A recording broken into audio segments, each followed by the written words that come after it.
At ito po, nasa mga may ganitong mga problema, yung hindi nagcha-charge yung kanyang mga battery. Unang-una nyo pong gagawin, ihang nyo muna yung kanyang battery, then testerin nyo yung supply na pumapasok sa inyong mga battery.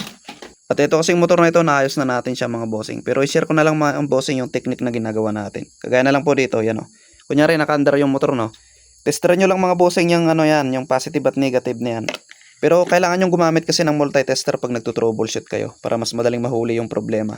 Ang unang nyong gagawin, ihang nyo yung battery tapos testerin nyo nang umaandar yung motor, yung positive at negative kung ilan yung pumapasok.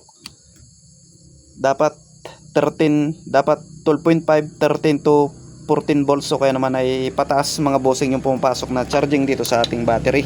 Kung yung motor naman ay nagbabawas yung kanyang pumapasok na voltahe, biglang nagdadrop siya, nasa 11, 12 o kaya 8. Pero yung motor naman ay umaandar siya mga bossing. Ang gawin nyo po, testerin nyo dito sa kanyang regulator.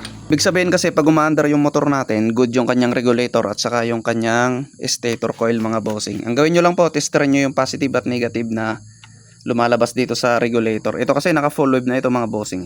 Ganito yung ginawa natin. Bali, testerin nyo mga bossing kung mayroon kayong marireading na 12 volts. Ibig sabihin yung wire ang may problema o kaya mga connector. Ang gawin nyo po, paghapang na lang kayo ng wire dito mga bossing.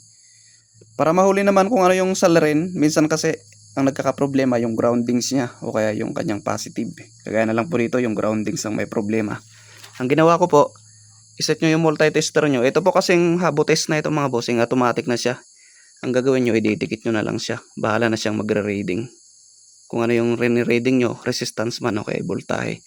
At ilalagay ko po dyan yung link para kung gusto nyo gumit na ito. Pag mayroon kasi kayo nito, mas madali yung pagto-troubleshoot nyo. Mas madaling mahuli yung salarin. Kung test light naman yung gagamitin yung mga bossing para ma-check yung wirings. Halimbawa ito yung negative natin sa test light. Pagpalagay natin na test light yan mga bossing. Ang gawin nyo lang po, itong ground. Ilalagay natin yung groundings ng test light nyo kaya multi-tester. Then, yung isa naman dito sa kanyang positive. Yan, kung may marireading kayong 12 volts, kung test light naman, kung ilaw siya, ibig sabihin maganda yung connection ng positive. Then balik naman tayo dito sa positive mga bossing. Ilagay nyo lang dito yung positive ng inyong test light o kaya naman ay yung multi-tester nyo. Then yung negative probes mga bossing, ilagay nyo lang doon sa kanyang negative, doon sa kulay green dito sa regulator mga bossing yan. Kung wala kang nare-reading na voltahe o kaya hindi umilaw yung test light nyo, ibig sabihin may problema yung wirings ng positive. Gawin nyo, paghapang na lang kayo ng wire dyan mga bossing, papunta dito. Yun, solve na yung problema mga bossing. Dito sa regulator mga bossing, pag tinester nyo yung positive at negative niya, wag lang siya mag-stable na 12 volts o kaya naman ay nagda-drop siya. Ibig sabihin mayroon problema sa regulator o kaya sa stator coil. O kaya naman minsan sa wirings din mga bossing. Double check nyo yan.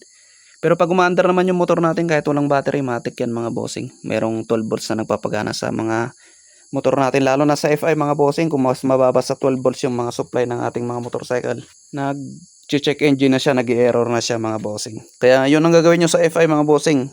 Hiram kayo ng battery, start nyo siya.